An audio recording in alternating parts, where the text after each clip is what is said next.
Hi, yeah, just a few words about self-compassion and being your own best friend. Because I did post the other evening, having had a bit of a experience at the dentist and feeling sorry for myself. But actually, to be fair, I did need to a little bit of TLC. So essentially, what I was doing was sitting down and having a tub of ice cream. But that's not the sort of the self-care and the self-compassion that I want to talk about now. What I'm talking about is really the emotional looking after yourself and being your own best friend and listening to yourself the same way that you would listen to your friend, because we all, most of us anyway, do have this inner critic. And for some people that inner critic is a lot harsher than others. And I have to say, when I hear people sort of being hard on themselves and criticizing themselves, it's not nice. It almost makes me feel sad because we're all human and we're just trying to figure things out. And it doesn't really serve any purpose criticizing and being harsh on yourself. I mean, it's obviously you have to, if you're making mistakes and you kind of point things out to yourself, but it's that undue harshness, that sort of giving yourself the verbal sort of right hook, if you like. And that's not going to serve any purpose.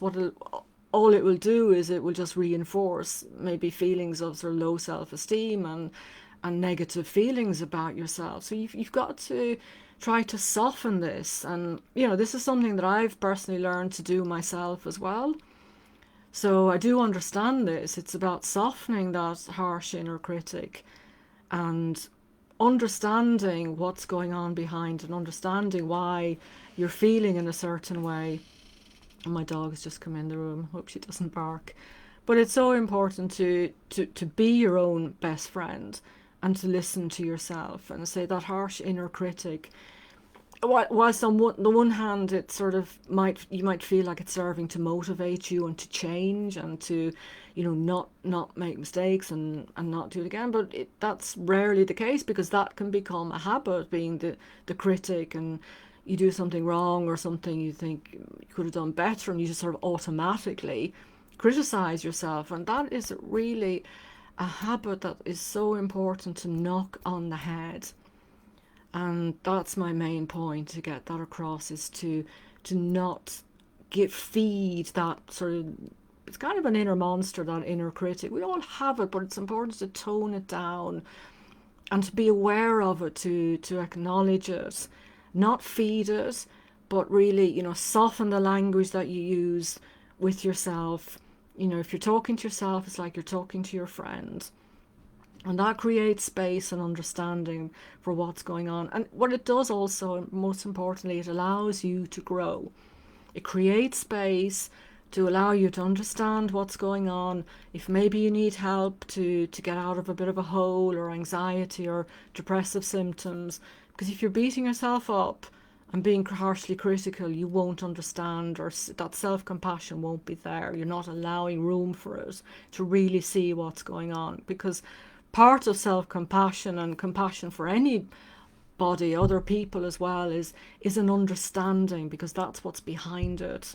It's understanding what's going on. Maybe not an absolute understanding, but at least a kind of a good idea or a feeling for what's going on. And that's so important to do for yourself, and obviously for other people as well, to be compassionate. But if you're trying to help yourself, you have to show yourself compassion. So it's dampening down that inner critic and toning down your language. Is also in the tone. So, pay attention to that. Pay attention to the language, and the quiet conversations that you're having with yourself. Take note of those, and tone them down. And it's you might find it difficult to do, because this is a habit that will have been there for like many years probably.